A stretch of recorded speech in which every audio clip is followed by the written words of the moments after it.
Sziasztok! Megnézzük, hogy mit mutatnak a lapok a következő 48 órára az 1-es csoportnak és a 2-es csoportnak. Lássunk is hozzá. A 2-es csoportot félreteszem, és az 1-es csoportnak mit mutatnak a lapok. Mi érkezik számukra a következő 48 órában, mi közelít feléjük. Az 1-es csoportot választóknak milyen információ érkezik.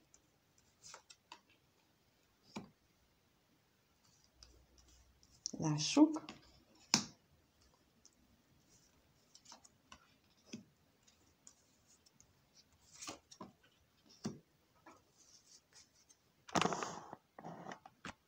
Kijött a horgony, a kereszt, a ház, a kutya, mint hűség, és a lilium. És ez tulajdonképpen nekem most egy munkahelyi dologról szól. A horgony az nagyon gyakran azt jelenti méghozzá a munkával kapcsolatosan, hogy olyan megtapasztalás lehetséges a következő 2 napban, ami sorsfordító lesz az életetekben, viszont azt követően, hogy ezt megtapasztaljátok, azt követően egy nagyon stabil, hűséges, kitartó, hosszú távú, de új kezdet indulhat, mondjuk munkában. Tehát lehetséges, hogy olyan helyzet állhat elő a munkában, hogy van egy munkahelyetek, amit nem annyira szerettek, és ott pattanásig feszülnek a dolgok, olyannyira, hogy azt mondjátok, hogy nem bírom tovább, hogy ez muszáj tovább lépnem, vagy muszáj beolvasnom a főnöknek, vagy muszáj beolvasni a kolléganőnek, mert már ezt nem csinálhatja tovább velem. És azt mondja a lapok, hogy ez a muszáj megtennem dolog, ez a kereszt. Tehát ez egy olyan pillanat, egy olyan karmikus pillanat, aminek meg kell történnie, ami benned felszabadít egy olyan régóta meglévő gátat, blokkot, amivel nem tudtál korábban mit kezdeni. És ezt ha sikeresen megcsinálod, akkor utána megváltozik az egész életed ebben az aspektusban, ebből a szempontból. De megkérdezem, hogy mit jelent itt a kereszt. Megtudhatjuk-e esetleg, hogy milyen dolog ez ami vár rátok? Kijött a madarak és a kasza. És ez mondjuk lehetséges, hogy egy olyan állapot, hogy például rólatok pletykálnak, és valahol tudjátok is már régóta, hogy ezek a szóbeszédek, ezek mennek így a hátatok mögött, de mondjuk olyan szintre emelkedik ez a pletykálkodás már veletek kapcsolatban, hogy azt mondjátok, hogy elég volt. Ezt én nem csinálom tovább, és véget vettek neki, és így a madarak a kaszával pont erről beszél, hogy lesz hozzá bátorságotok, és azt mondjátok, hogy elég. Ez nem így van, és mindenki hagyja abba, és hogyha nem hagyják abba, akkor még ahhoz is lesz bátorságod, hogy tovább menjél, és azt mondd, hogy megvédem magamat továbbra is, tehát találsz megoldást, azt, hogy hogyan véd meg magad, vagy ha úgy látod, hogy te abszolút nem tudnál ebből a helyzetből nyerőként kijönni, akkor azt mondod, hogy jó, ágyő, mindenki csinál, amit akar, végezzétek az én munkámat is, örültem, hogy itt voltam, de még jobban örülök, hogy elmegyek, úgyhogy egy ilyen érzést, egy ilyen pillanatot mutat ez a néhány lap nekem, és a kutyára kérnék szépen még, hogy mi ez a kitartó hűség. Itt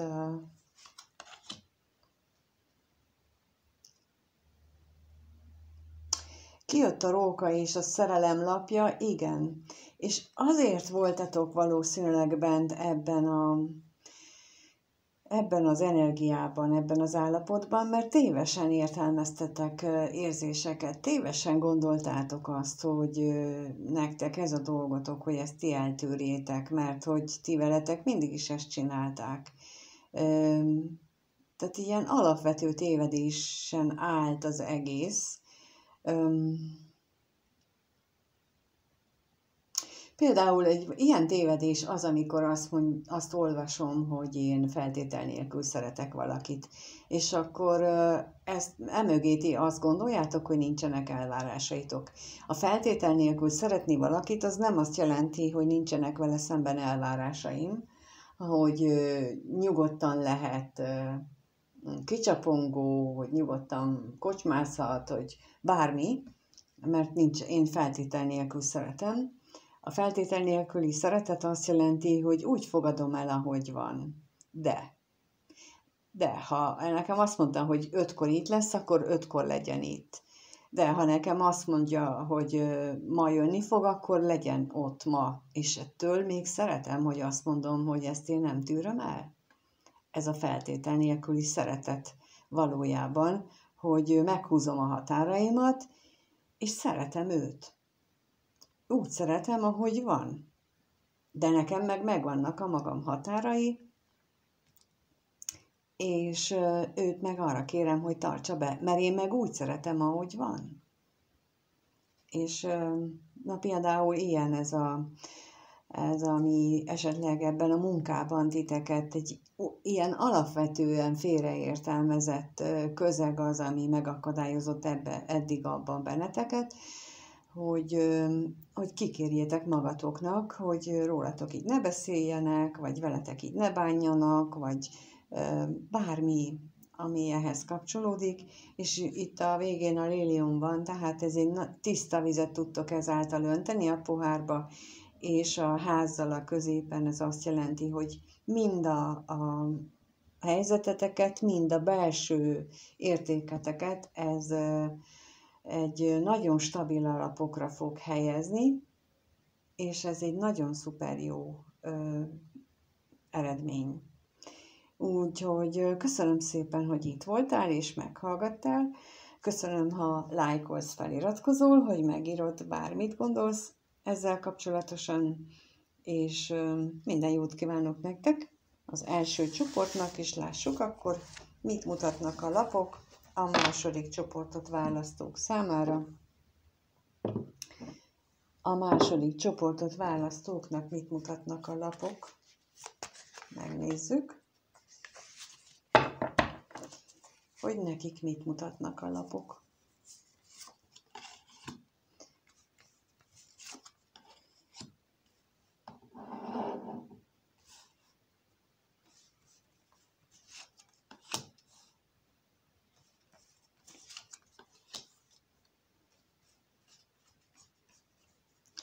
Kijött a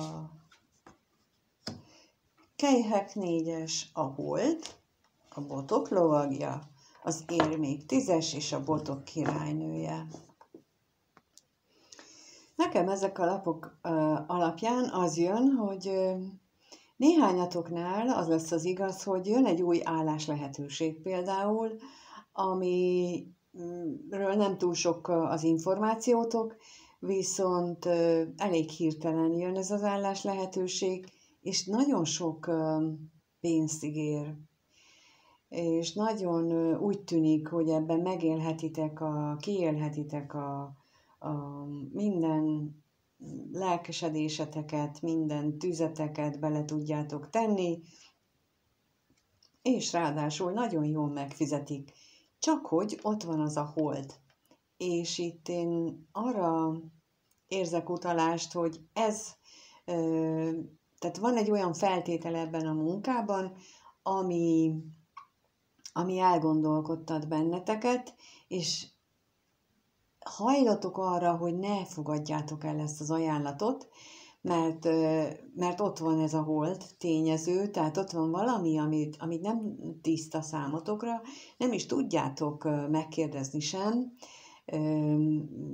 Például a kokáért azt, hogy lehet, hogy már fél éven belül a harmadik vagy harmadszor hirdetik meg ezt az állást, nem fogod megtudni az igazat, hogy miért volt az, hogy az előzők elmentek, vagy hogy ez a szép ajánlat, ez tényleg teljesülni fog-e, mi ebben a hátsó szándék, de ezt nem fogjátok megtudni, és emiatt elgondolkodtok azon, hogy nem fogadjátok el ezt az ajánlatot, pedig egyébként, tehát Botok lovagja, érméktízes Botok királynője, tehát ez egy nagyon anyagilag, legalábbis fizikai síkon, fizikai szinten, ez egy teljesen jó ajánlat, egészen olyan mondjuk, amire mindenki vagy bárki vágyna, de bennetek ez kétségeket vált ki, és ezért nem biztos, hogy elfogadjátok, minden esetre legalábbis elgondolkodtak rajta. Ha ez nem érzelem, ha ez nem munka, akkor érzelemtelén hasonló dolog lehetséges, hogy egy olyan ajánlattal találjátok szembe magatokat, amiről nem tudjátok, hogy ez meg hogy jött. Tehát, hogy ezt most például a párotok, vagy a családtag, vagy ismerős, vagy bárki valamilyen érzelmi ajánlatot tesz nektek,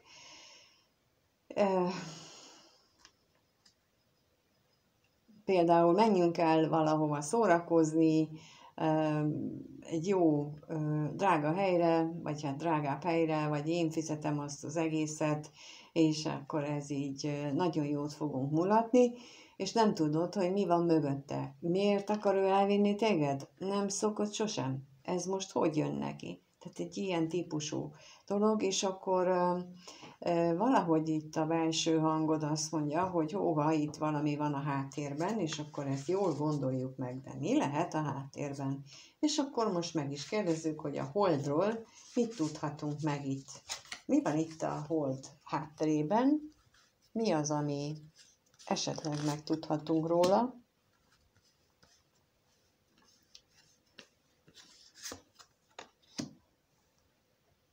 Kijött rá a Botok ötös és az érmék lovagja. Hát lehetséges, hogy olyasmi van a háttérben, hogy valami lassan, és ez mindkettőre érvényes lehet, tehát a munkára is, és az érzelmekre is, tehát, hogy valamelyik ígéret mondjuk a lassú teljesedés felé ment, és emiatt mondjuk, mert te vagy a másik fél azt gondolta, hogy az gyorsabban teljesül, ezért vitába, veszekedésbe torkollott, és akkor ő ezt nem hagyta annyiban, és lelépett például a munkánál, de így érzelemtelén is, hogy lehet, hogy az, aki felajánlja neked, ő tulajdonképpen mással akart volna elmenni, de ott valaki nem úgy viszonyult hozzá, vagy nem úgy reagálta le a dolgokat, ahogy ő szerette volna, és akkor te rád gondolt, ami alapvetően szerintem nem olyan rossz dolog, hogy ezért ne fogadjuk el ezt az ajánlatot, de hát te döntöd el. És akkor még megkérdezzük itt a Botok lovagját is, hogy mit tudhatunk meg róla. Hogyan jön ez a gyors Botok lovagja? Kijött az érmék négyese és a kardok ötöse. Kardok ötöse megint egy veszekedés, tehát, hogy talán inkább ennek a folytatását érzem benne, de itt már téged érezlek, mint aki nyíltan rá is kérdez, és nem engedi szó nélkül ezt, hogy ő nem tudja meg, hogy mi van a háttérben. És itt nem biztos, hogy azt javasolnám, hogy ezt így kezeld le. Tehát, hogyha van a háttérben olyan dolog, amiről te nem tudsz, és te mindenképpen ragaszkodsz ahhoz, hogy ezt megtud, akkor a lapok szerint nem javasolt emellett kardoskodni. Sokkal inkább az javasolt, hogy döntsd el, hogy bevállalod ezt a kockázatot, látva, hogy milyen eredményt hoz, vagy nem vállalod be. És ne akard megtudni minden áron azt, hogy mi van a mögötte, miért úgy van, miért történt úgy, miért nem, miért így. Tehát, hogy itt egyértelműen arról beszélnek a lapok, hogy ne bolygasd azt a holdat. Ott olyan dolgok történnek, ami nincs közvetlen hatással a te döntésedre, tehát hogy te elfogadod-e ezt az érkező ajánlatot vagy sem. Ha nem fogadod el, úgyis jó lesz, ha elfogadod, akkor még jobb lesz, de ne akar tudni, hogy miért van ott az a háttérben, ami van. Ha ez téged különösebben nem érint, ezt megkérdezheted, hogy mennyire érint ez téged, vagy van-e esetleg hozzád valamilyen kapcsolata. Ha nincsen, akkor inkább azt gondolom, hogy a lapok alapján nyugodtan fogadd el, mert úgy lesz jó. Hát, köszönöm szépen, hogy itt voltál, köszönöm, ha lájkolsz, feliratkozol, és mindenkinek, aki ezt a csoportot választotta, nektek is minden jót kívánok. Sziasztok!